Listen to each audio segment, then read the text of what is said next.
Informasi selanjutnya, pemirsa, pemimpin oposisi Malaysia Anwar Ibrahim meluncurkan platform pemilihan yang berfokus pada peningkatan pertumbuhan ekonomi dan pemerintahan yang baik. Anwar menjadi salah satu kandidat dalam pemilu Malaysia yang akan digelar pada 19 November mendatang. Pimpinan Pakatan Harapan meletakkan tangan. 2, 1. Kandidat Perdana Menteri dari Pakatan Harapan, Anwar Ibrahim, pada hari Rabu meluncurkan platform pemilihan yang berfokus pada peningkatan pertumbuhan ekonomi dan pemerintahan yang baik. Anwar berusaha untuk meniru kemenangan aliansinya dalam jejak pendapat tahun 2018. Yeah, for now we are leading. I think there is general consensus that Pakatan Harapan as a coalition is leading. What I can do is to appeal, particularly to the fence-sitters, to give us this mandate so that we are not given ultimatum or threats post-elections, so that we are free then to guide this country and save this country from endemic corruption and abuse of power.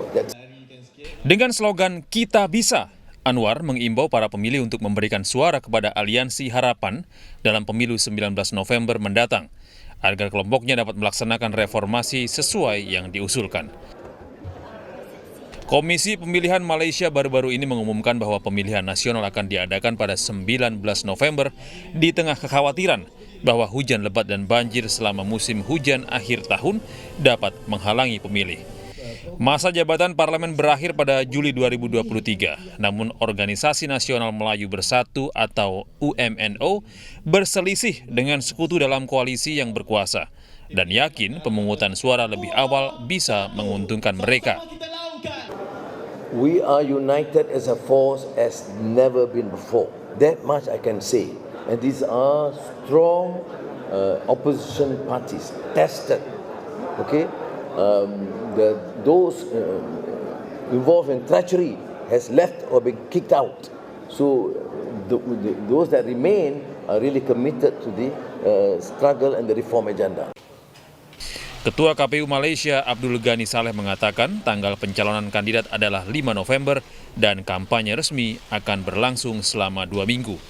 Sekitar 21,17 juta pemilih akan memberikan suara mereka pada pemilu mendatang. UMNO memimpin Malaysia melalui koalisi Front Nasional sejak kemerdekaan dari Inggris pada tahun 1957. Namun koalisi itu kalah dalam pemilihan 2018 akibat skandal keuangan bernilai miliaran dolar 1MDB yang melibatkan mantan Perdana Menteri Najib Razak. Presiden UMNO saat ini, Ahmad Zahid Hamidi, juga tengah diadili karena korupsi. Sementara itu, naiknya permukaan air laut akibat perubahan iklim mengakibatkan banjir yang tidak bisa dielakkan di rumah-rumah penduduk di pesisir Jawa Tengah. Beberapa penduduk terpaksa meninggalkan desa mereka dan memulai hidup baru di tempat lain.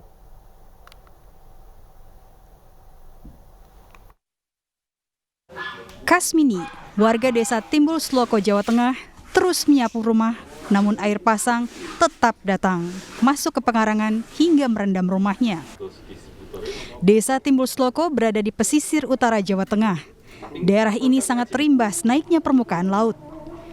Rumah yang terendam banjir sudah menjadi pemandangan biasa bagi Kasmini dan keluarganya. Putrinya, Dwi Ulfani, bahkan tidak bisa mengingat kapan rumahnya tidak kebanjiran. Tempat tinggal yang suasananya nggak seperti ini, yang lebih ke daratan. Ini kan termasuk ke daerah banjir.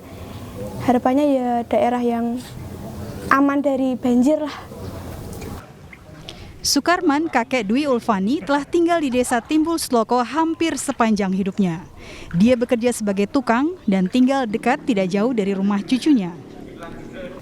Sukarman sudah 2 kali meninggikan rumah, namun banjir tetap merendam rumahnya. Dia sudah menyerah, mencoba untuk mengangkat tanah lagi. Dereng saya dalan enten iki lemah biasa. Alas tasih rungkut geneng di sana ini. Mboten ngaten, iki nembe 10 tahunan. Sukarman menilai warga yang lebih muda seperti cucunya harus pindah jika memang memungkinkan. Namun tanpa uang atau rumah keluarga lainnya, Sukarman kemungkinan akan menghabiskan sisa hidupnya dalam kondisi rumah kebanjiran akibat air laut pasang. Wah, nampun sepuh maturip kan mriki kula. Mboten kisah-kisah. Duwe. Lagi duwe niki ajeng ngaretan pundi? Wong tuwa sepuh. Pak, masalahnya air naik terus. Nguruke itu yang sulit. Cari uangnya. Seorang warga desa lainnya, Asia, meninggalkan Mondoliko sekitar 2 tahun lalu. Naiknya muka air laut dan pasang yang lebih kuat sebagai efek dari perubahan iklim telah menghancurkan tanaman desanya dan menyapu jalan tanah yang digunakan warga. Ya, makanya nak griyane kelem pripun nak dalane mboten saged dientoni nggih. Niku griyane kula kan pun ngandhap niku. Pun cendhek saniku, sanggar arep gedhe pun mlebet lah. Tambah-tambah sakniki wis mboten saged dinggoni, saged ninggalke kenangan-kenangan Mondoliko niku. Nampaknya ana Mondoliko dadi segara niku. Pada November 2021, 11 rumah masih ditempati di Mondoliko. Namun pada Juli 2022, jumlah itu berkurang menjadi 5 karena desa tersebut terus digerus oleh air laut. Informasi lainnya pemirsa, MNC Sekuritas meresmikan kantor cabang baru di Kemang, Jakarta Selatan. Pembukaan cabang baru ini merupakan wujud komitmen pengembangan pasar modal Indonesia dalam menjangkau investor retail.